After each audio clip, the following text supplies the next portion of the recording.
This is Coach Lee, and in this video I'm going to answer the question, should you write a closure letter or a goodbye letter to your ex?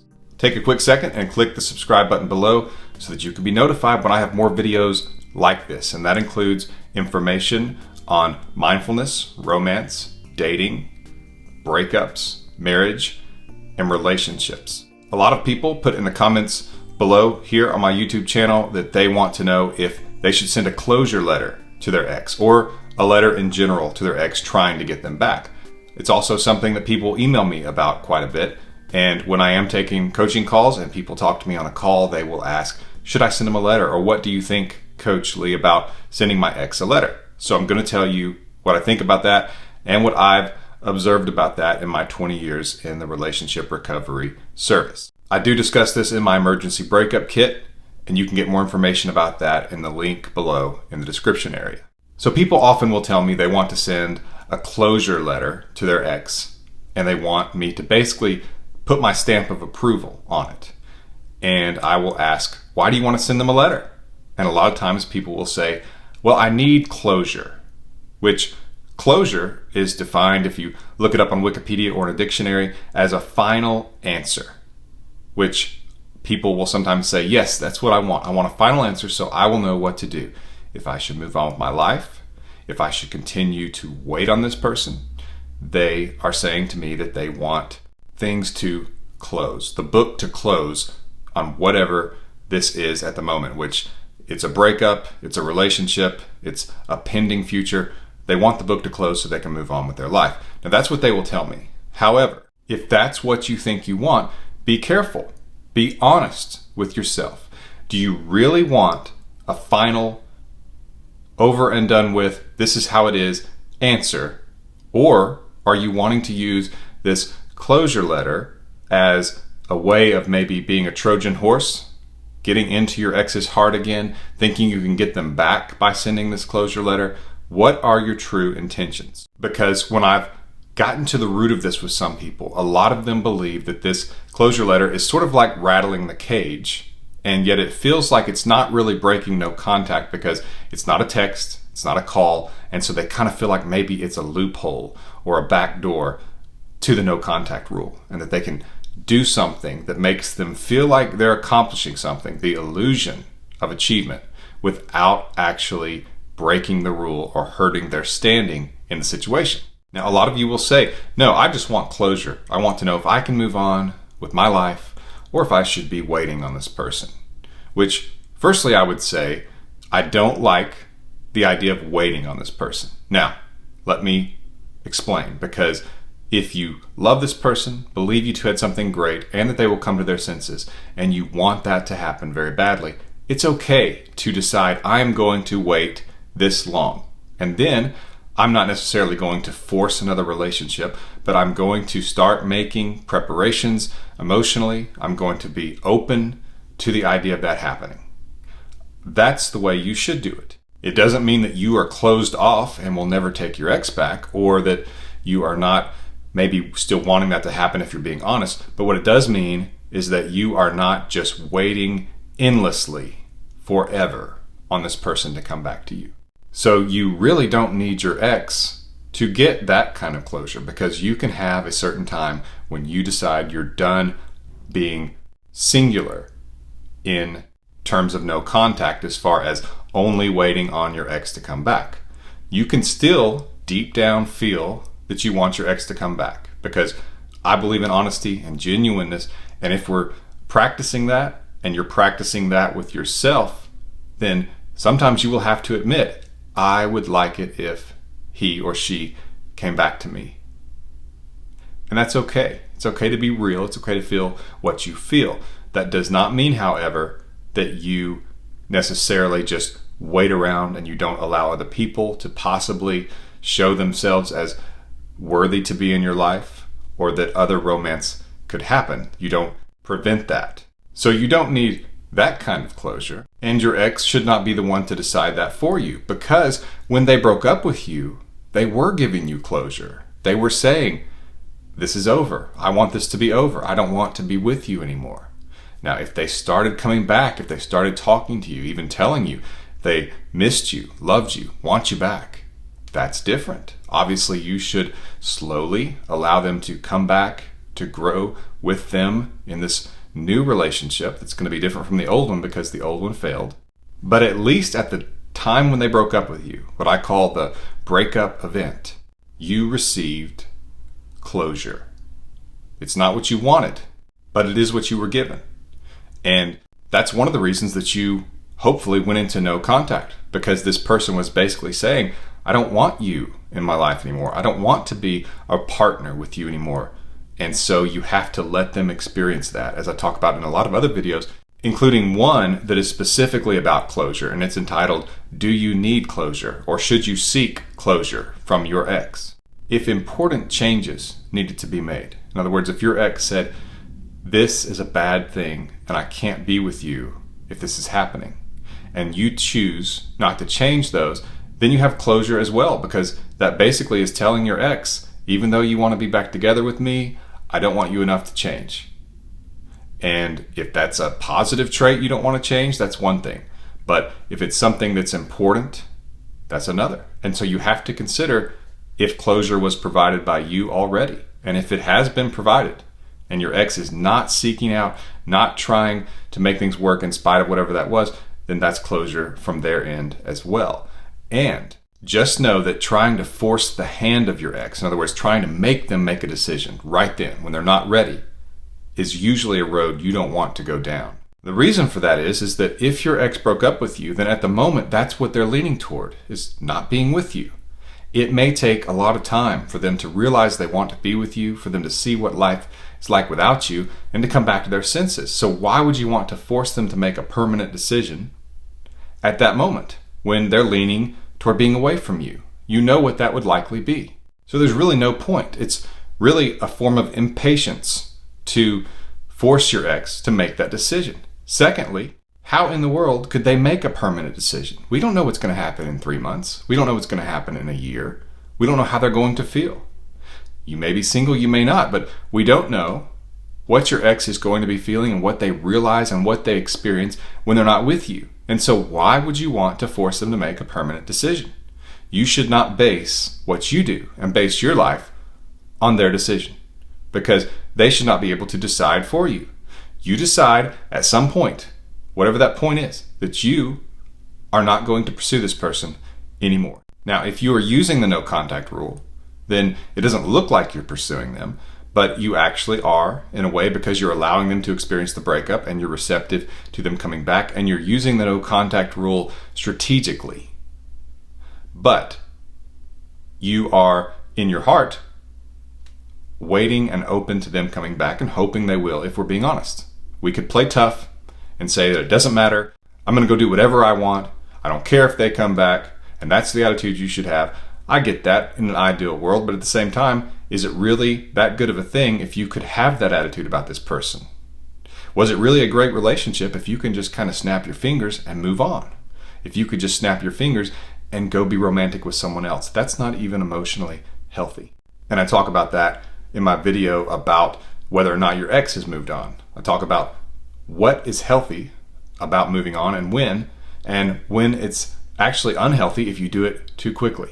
But the bottom line is, don't seek closure, because if your ex is not with you right now, you already have as much as you need of closure, and all you're doing is going to come across to your ex as though you still want them back, and this is just an effort to maybe try to rattle the cage and see if they want to come back to you, see if you can kind of spark anything within them. They will usually see it that way, even if you don't intend it to be that way or try to word it in a way that it doesn't seem like that. It will come across as you trying to get them back. And what that does is it allows them to think, believe, and feel that they could get you back at any moment. And so they don't have to deal with the consequences of the breakup, which means they don't know if they really want it or not, because you are still an easy option for them. I talk more about this in my video, Does Your Ex Want You to Contact Them? Take a look at that. It'll be in the description below. Also, take a look at my emergency breakup kit. The link is in the description below. It's the culmination of my 20 years in the relationship recovery service. It's a powerful guide to getting your ex back. So take a look, the link below, to the emergency breakup kit. Now, some people will say, but if I write this letter and basically say to them, you need to make a decision.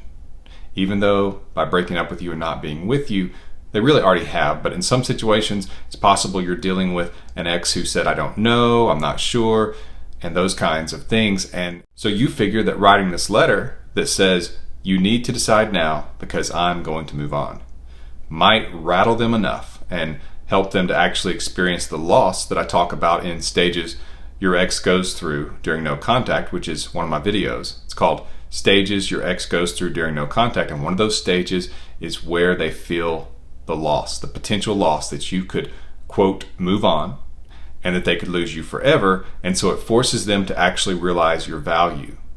The thing is, that's not something that happens with a snap of a finger or a threat.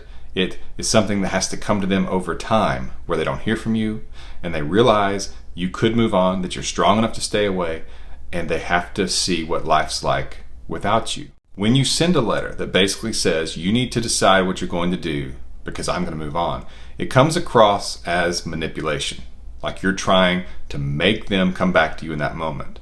Now you can try to massage the wording and make it sound different, make it less direct in that area, but it's going to come across that way, that you're trying to manipulate them into coming back to you by saying, I'm going to move on.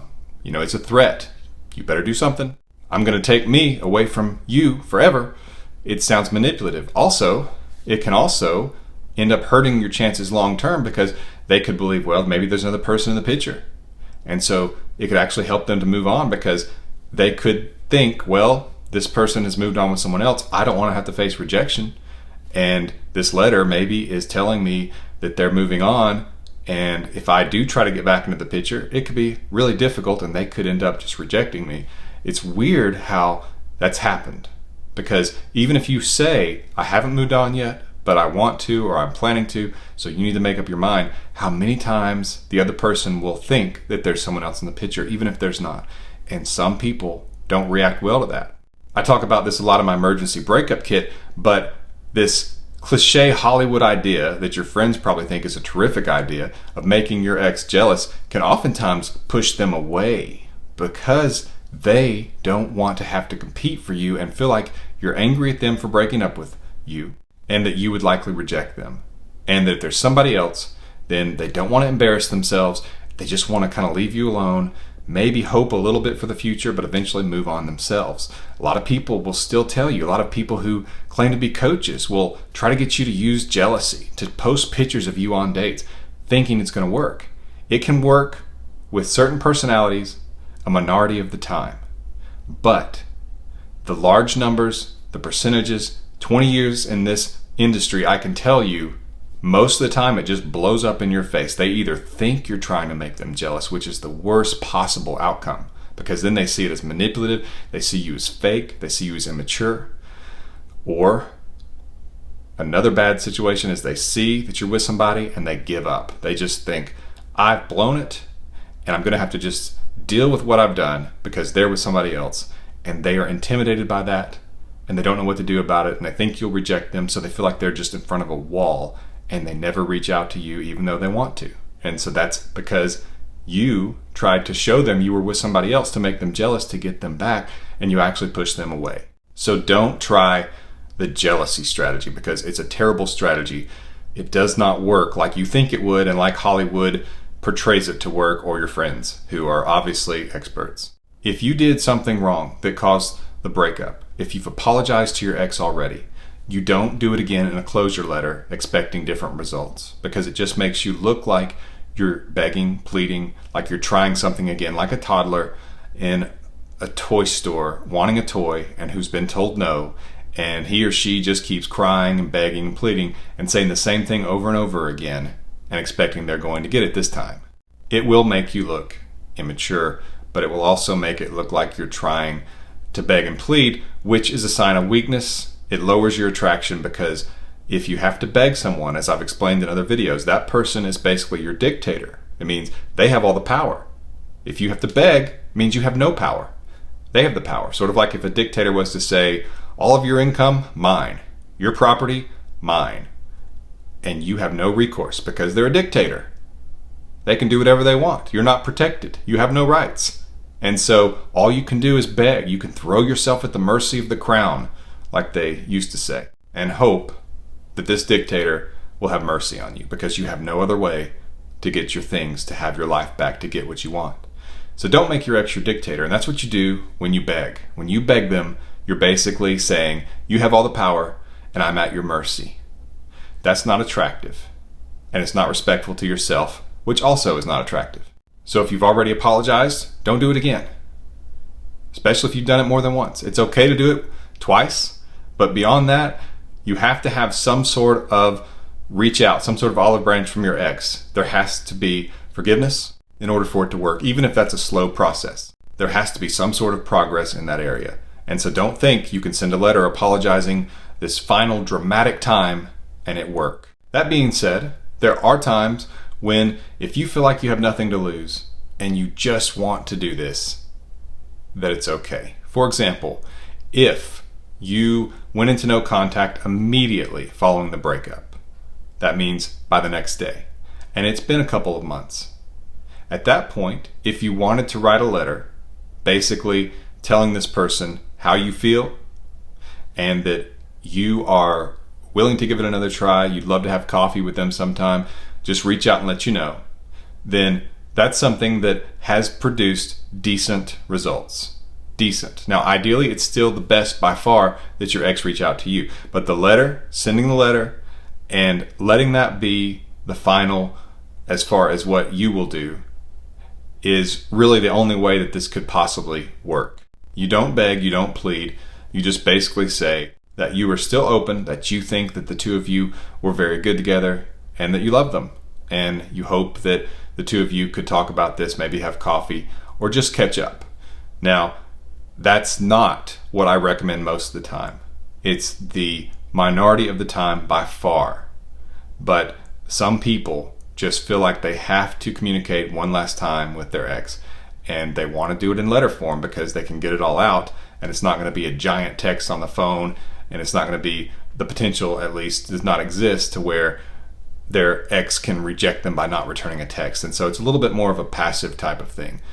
I'm still not a huge fan of it, but it does have some mixed results where it works okay.